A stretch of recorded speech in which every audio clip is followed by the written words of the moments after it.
వి gold trusted gold buyers తాకట్టులో ఉన్న మీ బంగారాన్ని విడిపించి ఈ రోజు ఉన్న మార్కెట్ ధరకే కొనబడును. ఇప్పుడే కాల్ చేయండి. అమెరికా డల్లస్ కాల్పుల్లో మృతి చెందిన డాక్టర్ చంద్రశేఖర్ కుటుంబాన్ని పరామర్శించేందుకు స్థానిక కార్పొరేటర్ దర్పల్లి రాజశేఖర్ రెడ్డి ఇక్కడికి వచ్చారు. రాత్రి నుంచి కూడా వాళ్ళ కుటుంబంతో మాట్లాడుతూ ఎప్పటికప్పుడు బాడీ ఇక్కడికి రావడానికి కోఆర్డినేట్ చేశారు. చెప్పండి, వారం రోజుల నుంచి కూడా ఆ బాడీని ఇక్కడికి రావడానికి అందరూ కష్టపడ్డారు. సో ఈరోజు ఏ టైంకి బాడీ వచ్చింది? కుటుంబ సభ్యులు ఏం చెప్పారు? పొద్దున వచ్చిందమ్మా, పొద్దున 4:15కి అట్లా వీళ్ళు ఇక్కడికి వచ్చినారు.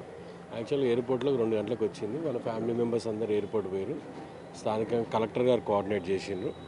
So it's very ట్రాజిడిక్ situation. ఎందుకంటే ఒక ఫ్యామిలీలో చదువుకోవడానికి వెళ్ళిన అబ్బాయి ఈరోజు ఫ్యామిలీకే లేకుండా పోయిందంటే ఎంత ఇబ్బంది ఉంటుందో we can notice it.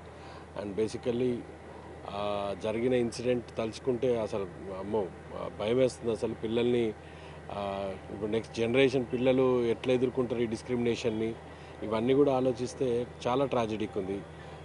Anyhow government కూడా తొందరగా ఈ రోజు వరకు ఎక్కడ కూడా ఏ బాడీ కూడా విత్ ఇన్ నో టైం 1 వీక్లో మేము తీసుకురాగలిగినాం.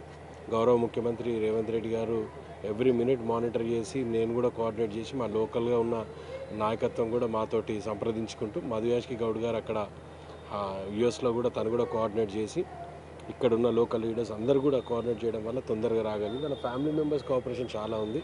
ఎందుకంటే ఎవ్రీ మినిట్ వాళ్ళు కూడా అక్కడున్న తానా అనుకోండి, అక్కడున్న సభ్యులతో అందరితో కోఆర్డినేట్ చేయడం జరిగింది. దానివల్ల తొందరగా తీసుకురాగలిగినాం.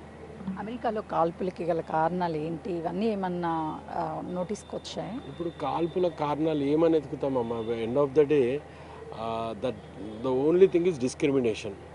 అంటే రేసిజంతోనే జరిగిందని అయితే వాళ్ళు ప్రాథమికంగా చెప్పడం జరిగింది. ఈ బాబుని కాల్చిన వెంబడే ఇంకో ఇద్దరిని కూడా కాల్చిండంట ఆయన. దాంతోపాటు ఒక ఇంటికి పోతుంటే గేటు గుద్దుకొని ఆగిపోయింది బండి. సో ఆ విధంగా దొరికిండు. So already they have arrested him and we are expecting a footage very soon. యాక్చువల్గా ఫుటేజ్ ఇవ్వరంట. తానా నుంచి వాళ్ళు రిక్వెస్ట్ చేసినారు, ఒక అడ్వకేట్ నుంచి లెటర్ పెట్టిండ్రు. Mostly very soon police will react and మాకు ఆ ఫుటేజ్ కూడా వస్తుంది. ఇప్పుడు ఏది వచ్చినా end of the day we can't బాబునైతే తీసుకురాలేం. ఏదున్నా గవర్నమెంట్ పరంగా మేము చేయాల్సిన అన్ని విషయాలలో మేము చేస్తున్నాం. రేవంత్ రెడ్డి గారు అబ్బాయికి రాత్రి ఎస్కాట్ కూడా ఇచ్చిండు. అక్కడ నుంచి ఎయిర్పోర్ట్ నుంచి ఇంటి వరకు కూడా గవర్నమెంట్ నుంచి ఎస్కాట్ తీసుకొని రావడం జరిగింది.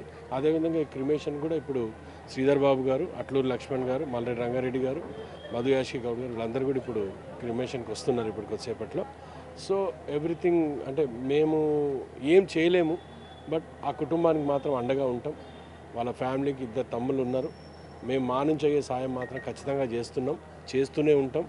ఖచ్చితంగా వాళ్ళ ఫ్యామిలీకి అండగా ఉంటాం. అటు కోల్పోయినటువంటి చంద్రశేఖర్ని అయితే తిరిగి తీసుకురాలేము, కానీ వాళ్ళ కుటుంబానికి అండగా ఉంటాము. అటు ప్రభుత్వం నుంచి అన్ని రకాల సహాయ సహకారాలు కూడా అందించడానికి మేము సిద్ధంగా ఉన్నాం. మరికొద్ది సేపట్లోనే మంత్రులు కూడా ఇక్కడికి వచ్చి వాళ్ళ కుటుంబాన్ని పరామర్శిస్తారు అని చెప్తున్నారు. కెమెరామెన్ శ్రీకాంత్తో సుజాత, హస్తినాపురం.